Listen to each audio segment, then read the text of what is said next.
I'm gonna talk to myself here, my phone, and it's nice not to just stare at myself while I'm talking, because we become so self-aware of who we are. You know, like self-awareness is very good. To be aware of your belief systems, your thoughts, who you're consciously choosing to be. It's good to be alert and a conscious, awake human being. But I think I'm starting to realize the downfall of that as well, because we do live in we've been taught to be confined in the limits of polarity, having a left or right decision to make all the time. What's the word for it? Paradox is the word I'm looking for. Is that, to one side of a coin, there's always another side of the coin, and then there's that beautiful balance right in between. But we become so self-aware that what it does is it strips us from the present moment. A good way to describe this is when you come into relations with a thing, a person, anything of this world, a tree, a plant. What we do is we create a relationship with that entity or that presence in the present moment. But there's a negative way to go about this that really causes more damage and brings us farther away from the source within us. What we do is we come into relation with something that we've been in relation to that same thing before in the past. And what we do, we bring our past experiences into that relation. And you can see this as a good thing, because if you have a great experience with something and you come into contact with it again, you're gonna create another great experience. But I feel to truly experience something is to release the definitions, release the meaning that you've categorized it into. Say, like, if we come into a relationship with a human and we have a bad experience, then what we're doing is we're taking a past identity, we're taking a past trauma, a past experience, and we're bringing it into that present moment. Which, what it does is it limits us from fully and truly experiencing the presence of that living source that's in front of us, because it is now clouded with past conceptions. Does that make sense?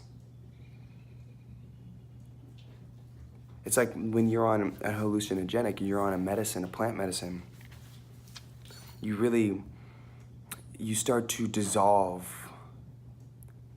the acquired meanings of what things are, and you start to see them for what they are, and that means you're seeing them truly in the present moment, truly in the presence of yourself. Not the self, not the Cohara that's lived here for 26 years and has all these experiences and brings them up to relate with the world, but the presence. Because the truth and the deepest part and the realness, the truth of our nature is we are truly infinite beings. We are not separate from each other or from the world around us. We are merely observing the presence of ourselves in all things. And that presence doesn't truly have a self-awareness. It is already knowing of its presence. Presence meaning no past or future relations brought into that moment, but truly just the presence of that moment, the presence of self, not yourself, but self. And that's profound, and it's something that is obtained in and out. We expand and contract. I think that's a natural thing of our existence, of the universe itself, is expanding and contracting. But the more we do so, the more we start to learn. We grow, we learn the truth. And it's not necessarily about becoming a yogi, sitting up on a mountain, just truly experiencing your presence. That's one way of doing it. But it's about finding the balance in between the material world and the non-material world, or what the Native Americans call the nagal, which is the unknown, and the tonal, which is the manifested physical reality. It's about finding the balance and knowing how to live within both worlds at one time, because we can't deny the material aspect of our existence and just try to live in the Nago world, the unknown. We have to find the balance of knowing and trusting in the unknown, which is trusting in the God, the infinite source, while at the same time understanding the limits of this physical reality and understanding the physical reality itself and that we are existing in it. That we can know that we're separate beings, but also have faith and trust that we are the infinite, that we are the unknown as well, that we embody all living things, and that our consciousness collectively on a planet is nothing more than one living entity, that the universe, the galaxy, our star system, all that combined is just one living entity expressing itself subjectively through physical matter, which only makes up a small part of reality. If you look into space, you see these stars that are so far apart and so spread out, and there's all this empty space. Like even in between me and this phone, there's a universe of empty space that is filled with many things, but it's just our senses, limit us from seeing that. And that's the purpose of our evolution. We didn't come here to know it all. We came here to forget who we are. We came here to understand the illusion of separateness. And the illusion of separateness is caused by the original sin, which can also be called fear. And the devil can be described as fear. And I just thought of fear, or the devil spelled backwards, lived. So if you think of lived is like the past. I've already lived this experience.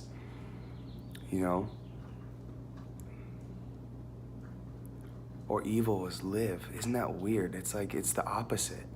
You're lit to be alive. And the opposite of being alive is the evil, is the darkness, is the fear. And I think that fear really stems from not understanding the balance between the Nago and the tonal worlds. Because I feel deep down, religion's been around here for a long time, and we've always had some conceptualization or some understanding from our mythologies about a divine realm, about a higher realm that exists in this world. Not necessarily higher, but another realm that exists beyond us. We've always known that there's something deeper. But, through the human consciousness, we've learned to conceptualize our reality and birth our language. Like this book says, we birthed our language based on commerce, based on trade and communication, just on goods and stuff like that. But we haven't there's a deeper language that I think we're all seeking right now, a deeper language to connect. And I've once had a dream, and to make a long story short, the dream told me that you will reach a higher dimension through feeling rather than through thinking, because I think the rational process, it's not to be denied, because it is a part of us. It is how we conceptualize this reality and make it stable, with our consciousness engulfing into it. But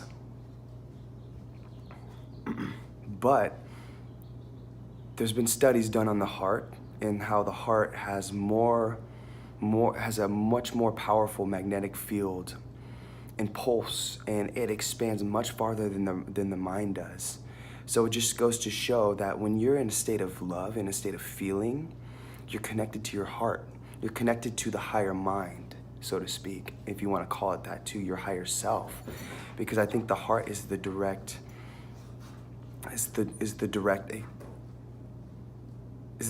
experience, the closest experience we can have to connecting with the source, connecting with the infinite part of our beings, the connectedness. When you're in a state of love, you're connected with people, you're one with things, you care for them because you are them deep down. And I think we don't truly understand the reason why we care for something.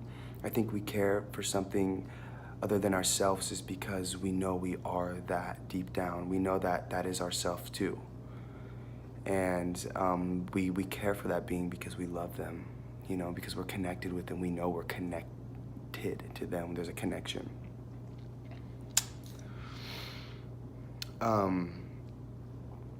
And I think we all play a certain unique role within this collective oneness that we all are.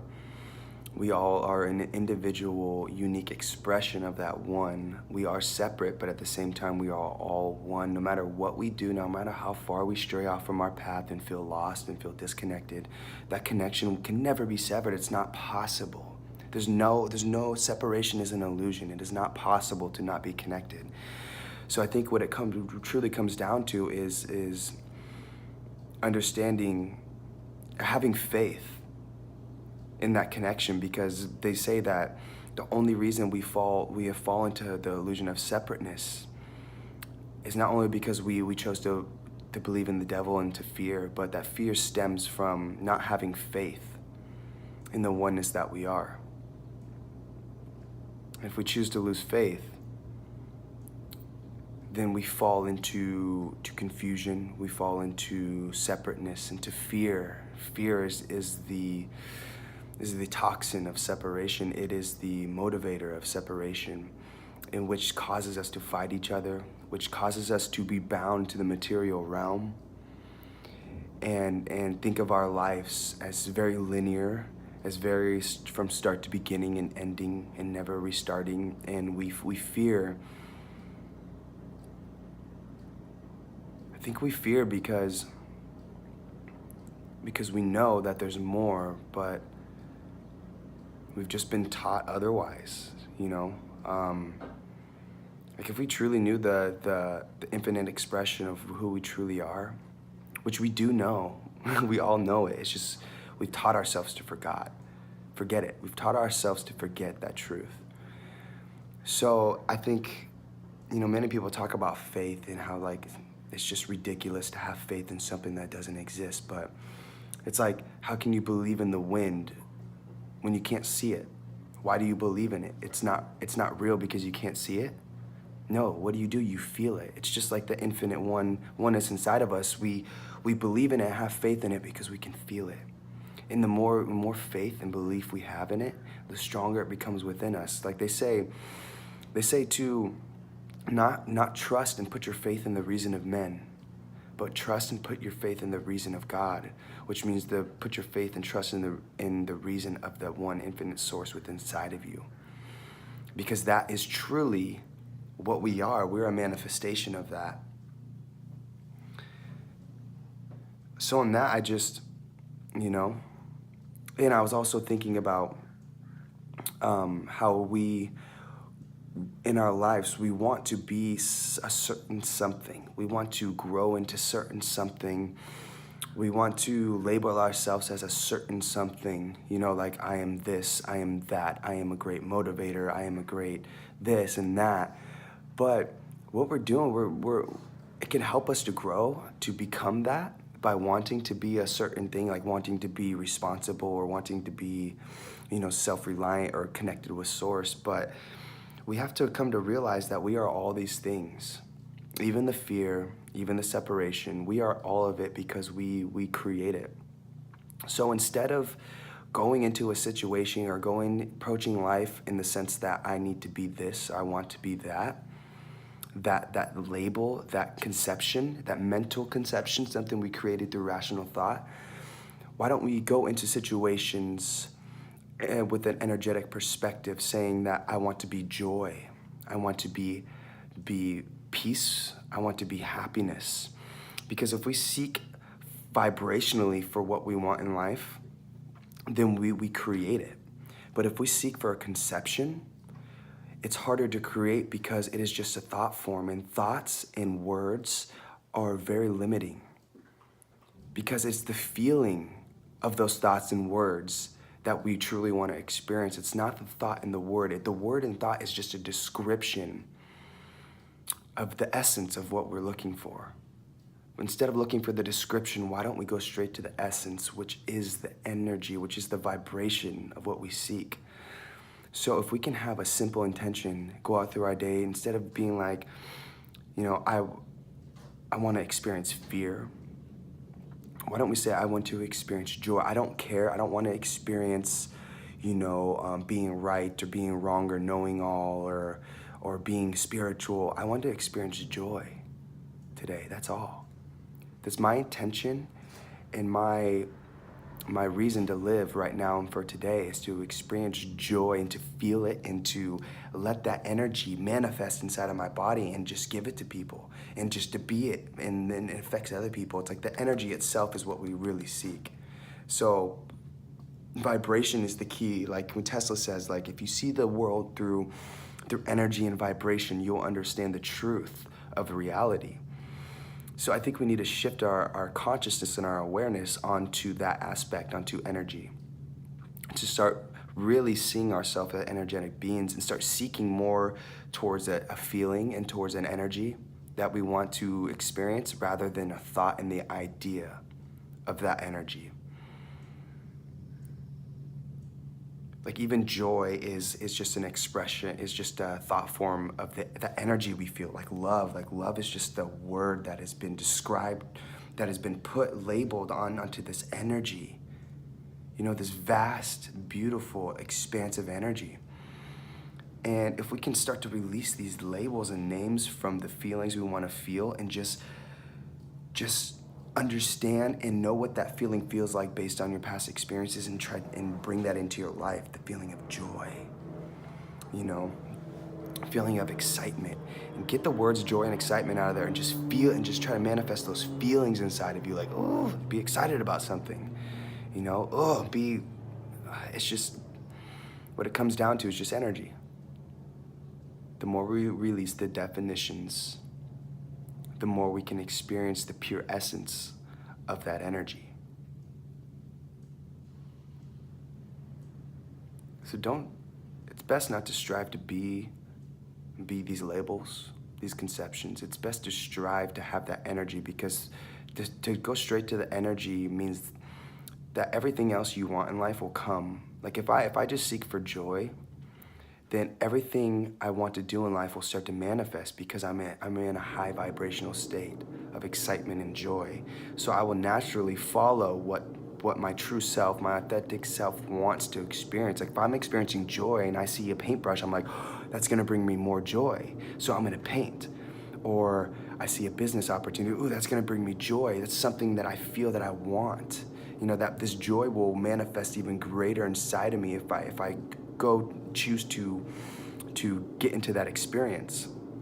So what it comes down to, once again, is just trying to seek for the energy of what you want, and not the idea of what you want or the conceptual thoughts of what it is that you want. Just find the energy inside of you, because that will manifest your authentic self, and that'll manifest what you actually want to experience. You will turn that feeling, you'll be able to pinpoint it into something that will link vibrationally with that feeling and create more of that great energy within you. Because it's truly the energy that we seek in our environment that influences us. Like from people that are very happy, we feel that energy from them, and that's what motivates us and inspires us, is the energy they have. It's not the thoughts that they have. It's not the ideas of what that energy is they have. It's the energy itself we want, because energy is present. Ideas and thoughts can come from anywhere, anytime in the mind. You can think of happiness in the past, happiness in the future, but to feel happiness, you're truly gonna feel it in the present moment. And that's what like Abraham Hicks talks about. Like that's her whole description of reality, is manifesting that energy within yourself. Follow your greatest excitement. Because there's no need to know what that excitement is or know what you want. As long as you feel the excitement, you will be guided and pushed in the direction that you want to go. So I gotta go.